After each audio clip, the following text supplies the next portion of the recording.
Assalaamu alaikum warahmatullahi wabarakatuh. Kabajamtootaaf jaalatamtoota ijoollee Oromoo akkam jirtu, nagaa fayyaa keessanii isiniin jedha.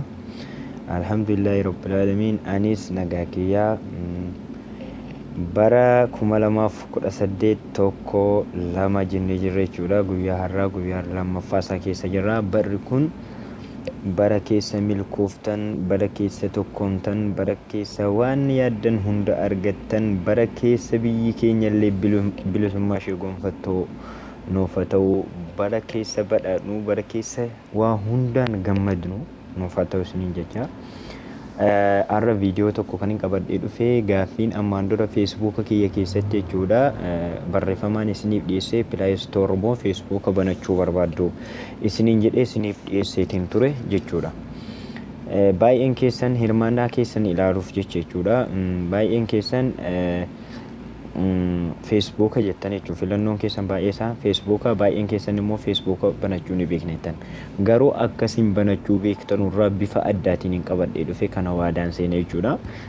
Namni feesbuukuma banachuu beektan viidiyoo har'a kana yoo daawwattan haala duraan hubatamaan taaneen banachuu dandeessan jechuudha. Har'a banannaa isin duraan banataa turtan kan aadeffatame sanarraa adda jechuudha.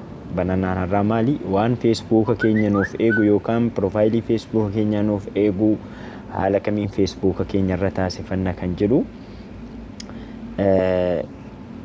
ni hubattan viidiyoo kiyya har'aa kanarraa. Tolee, viidiyoo kana argachuuf nama haarawaa ta'e viidiyoo kana argachuun dirqama feesbuuka kiyya follow gochuu fi yuutuub kiyya sabskiraayib gochuutu dirqama isaati. Baay'een keessa yuutuubii kiyya kan na gaafattan inni jirtu, anis garuu viidiyoo kiyya hunda irratti ibsaatiin jira. Amma piroofaayilii feesbuuka kiyya jalaa ni argattu. Jaafartuu kan jedhu irra ni tuqxan isin agarsiisa jechuudha. Jalqabamee barreeffamaan isin haa agarsiisu. Jalqaba yuutuub kiyya irraa eegallu jechuudha. Yuutuubii haala kamiin akka itti sabskiraayib gootan isin agarsiisuu fi eega yuutuub irra seentaniin booda jechuudha yuutuub kiyya Jaafar Tuubee jedhu jechuudha. Sabskiraayib gootanii jechuudha. Kan an amma sarchi godhee isin agarsiisu. Jaafar Kamaal jettaniis Jaafar Tuubee jettaniis argachuu ni dandeessan jechuudha. Dhiifama. Haala kanaan jechuudha sarchi ni gootan jechuudha. Achi booda yuutuubni kiyya piroofaayilii kanaan kan isinitti mul'atu viidiyoon kun baay'ee kan jala jiruudha jechuudha.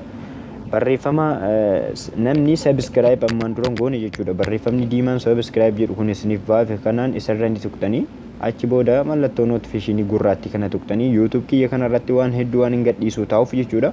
Qophii baay'eedhaan waan inni itti qophaa'ee jiruuf haala kanaan yuutuubii kiyya sabskiraayib gootanii hordofuu ni dandeessan. Feesbuuk kiyyas haala kanaan haala kamiin akka itti follow gootan isin agarsiisuuf feesbuuk keessanii seentan jechuudha. Sana booda as gubbaa bakka sarchi kanarratti Jaafar Kamaal jettanii sarchi gootan wanta isin beeksisuu barbaadu feesbuukni maqaa Jaafar Kamaal jedhu baay'ateera jechuudha. Amma Jaafar Kamaal feesbuukni kiyya isa kam akka ta'e adda isinii baasuuf wanta adda isa godhus na jala ni jira. Wanta adda isa godhumaa inni weebsaayitii chaanaalii kiyya hedduu feesbuuka kiyya kana jala argachuu dandeessan. Akkana jechuunis yuutuubii kiyya, telegiraamii akkasumas instagiraamii waa hunda as jalaa ni argattan. Jalqaba namni feesbuukni kiyya bifa kanaan isiniif ba'e yookaan namni fireendii kiyya hin taane aad fireendii isa kanaan cuqaasina follow isa jedhu kanarra cuqaasaa yookaan isa follow jedhu kanarra tuqxan fireendii kiyya ta'uuf jechuudha. Maaliif fireendiin kiyya guuteedha yoo aad fireendii na gaafattan guutuu waan ta'eef fireendii isin jalaa qabuu hin danda'u jechuudha. Amma haala kanaan fireendii kiyya taatanidha. Achi booda feesbuukuma kiyya kana jala akkas gada deemuudhaan as jalatti waan isinitti mul'atutu jira jechuudha. Asitti isinitti mul'ata. Kun nama Instagram fayyadamuuf sabaa fi yaadii yoo jedhe sarchi godhee argachuu ni danda'a jechuudha. Instagramii. yuutuubiin kiyya immoo isa kana Jaafar Tuubee kan jedhu kana Twiitteriin kiyya immoo Baabbii 45 kan jedhu kana isinitti mul'ata. Garuu baay'een keessa yuutuub kiyya kan gaafachaa jirtan feesbuukuma kiyya Jaafar Kamaal jedhu kana jala achirraa gada deemuun jechuudha. Egaa kana follow gootanii akkas gada deemuudhaan as jalatti ni argattan yuutuubii kiyya. Yoo isarra tuqxan Jaafar Tuubee kan jedhu kanarra yoo tuqxan kallattumaan gara yuutuubiitti isin dabarsa. Tokkumarra tuqxan kanneen keessaa jechuudha. Yuutuubiirra tuqxan himmi kallattumaan gara yuutuubii keessaniitti isin dabarsa. Yuutuub kiyyatti achi isin dabarsa jechuudha. Haala amma argaa jirtan kanaan jechuudha. kallattiidhaan Jaafar Tuubee isa jedhu sanarra yoo tuqxan gara yuutuubii kiyyatti isin dabarsa. Sana booda yuutuub kiyya subscribe ni gootanii achi booda haala kanaan jechuudha YouTube kiyya kana subscribe nu gootanii haala kanaan hordofuu ni dandeessan jechuudha. Search gootanii barbaaduuf kan isin rakkise yoo jiraate profaayilii Facebook kiyya kana jala gad deemuudhaan Jaafartuu Beekan jedhu kanarra tuqxanii na argachuu ni dandeessu. Kanneen Twitter fayyadamtan baabbii 45 kanarra tuqxanii follow gootanii na hordofuu ni dandeessan.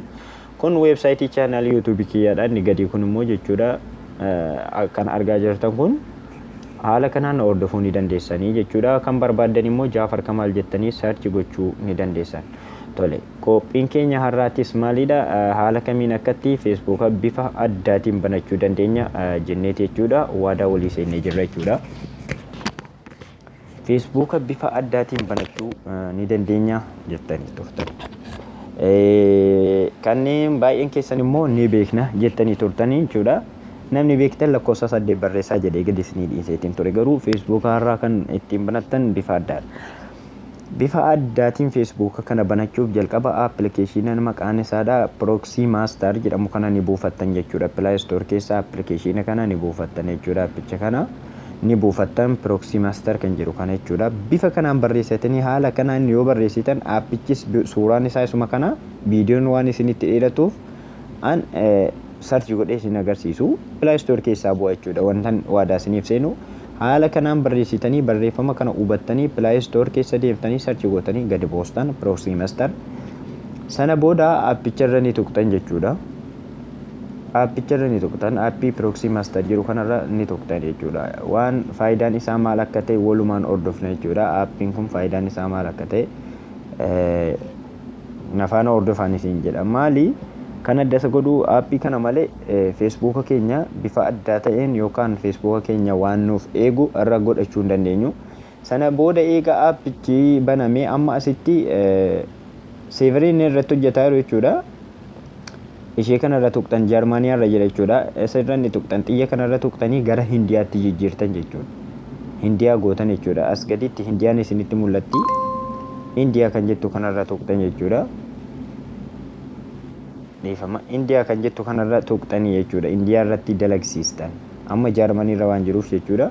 Sana booda okay gootan jechuudha. Okay kanarra tuqxanii Indiyaatti dalagsiiftan jechuudha. Indiyaa yoo taane wanni nu yaadne sun nuuf hin ta'u jechuudha. Kanaaf dirqama Indiyaa ta'uu qaba. Okay kanarra tuqxan sana booda jechuudha. Achi booda eega Indiyaa irratti dalagsiistanii booda of booda deebitan jechuudha. Obsaan eeggattanii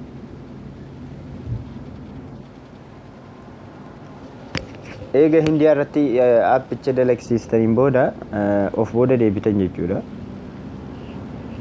Amma Facebook kiyya log out godhee waan hin jiruuf amma dhaqee bakka Facebook kiyya nuuf fidutti of